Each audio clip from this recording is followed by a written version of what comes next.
नौगहरे बंजारे में चल रही कथा। एक बार ताली बजा दे परीक्षित जी के नाम की। ध्यान बात करो यही तो बात है। जब तो पता चल नहीं सुन रहे बना सुन रहे तो कहीं तुमने भी शरीर पे यहाँ बैठे हो मन लगा रहा को और ऐसे काम ना चलेगा।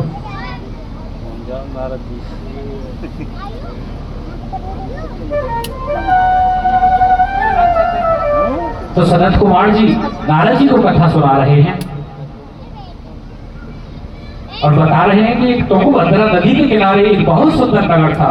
उस नगर का नाम है उत्तम नगर। वर्णाश्रम धर्म का पालन करने वाली सभी संभ्रांत लोग उसमें वास करते हैं और उसी नगर में एक पंडित जी महाराज रहते हैं जिनका नाम है आत्मदेव। आत्मदेव का सात्विक भाव होता है। आत्मा में देवत्व का जिसने दर्शन किया वही आत्मदेव है। पंडित जी बहुत सुशील हैं, परिमित भाषी हैं, कर्म कांड में बड़े प्रवीण हैं, पूजा पाठ बहुत करवाते हैं।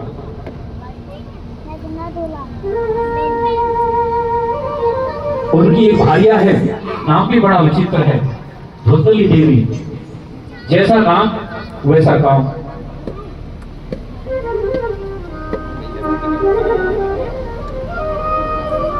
भगवान की अगर इन पर कृपा हो जाए ना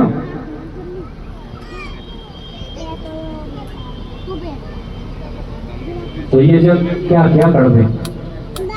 सुबह पंडित जी जाते हैं, बड़ी भोली होती है, दरवाजे तक विदा करके आती है।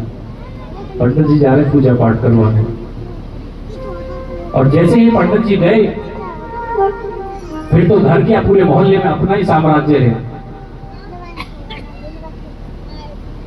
कभी इससे लड़ ली, कभी उससे लड़ ली, कभी उससे झगड़ा हो गया, कभी उससे झगड़ा हो गया। पूरे दिन यही हाल रहता है।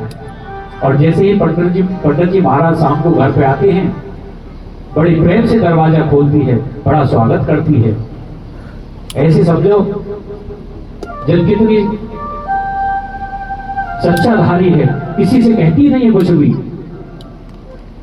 लेकिन भगवान क्या कहते हैं, मुझे बनावटी वर पसंद नहीं है, तू जैसा है वैसा मेरे सामने आ जा, लेकिन बनावटी पर मुझे पसंद नहीं है।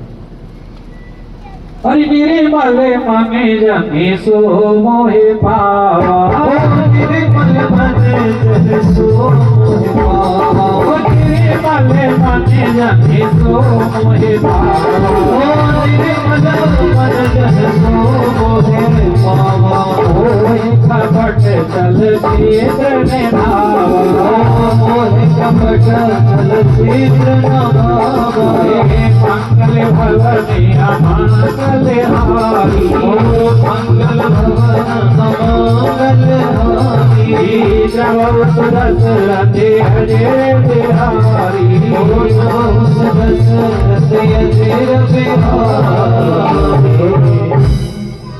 भगवान कहते हैं तू जैसा है तू वैसा ही आ जा, फटे कपड़े हैं फटे कपड़े से ही आ जा, लेकिन बनावटी पर मुझे पसंद नहीं है। और धुंधली देवी क्या करती हैं, पति के सामने तो बिल्कुल एकदम शांत रहती है, बड़ी सेवा करती हैं।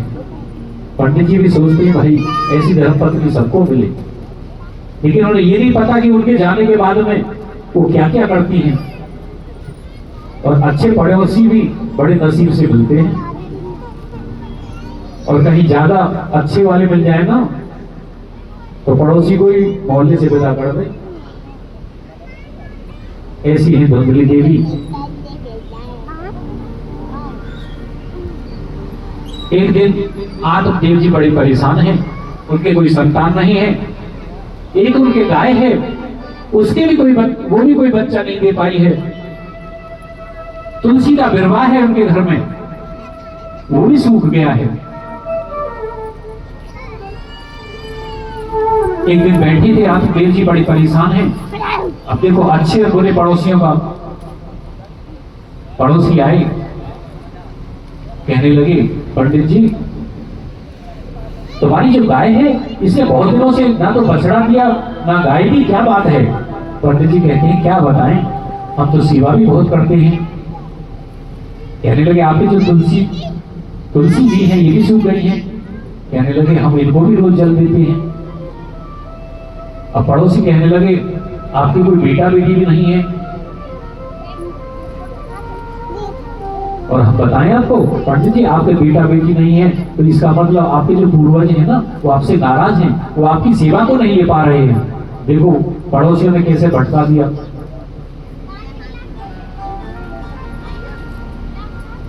तुम कुछ करो। अब पंडित जी तो बड़े परेशान हुए, क्या करें।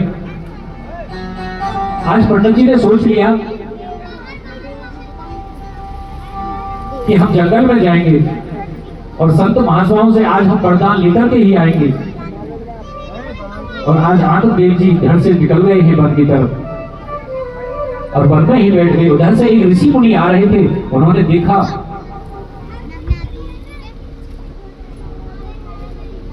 लाइट गई है।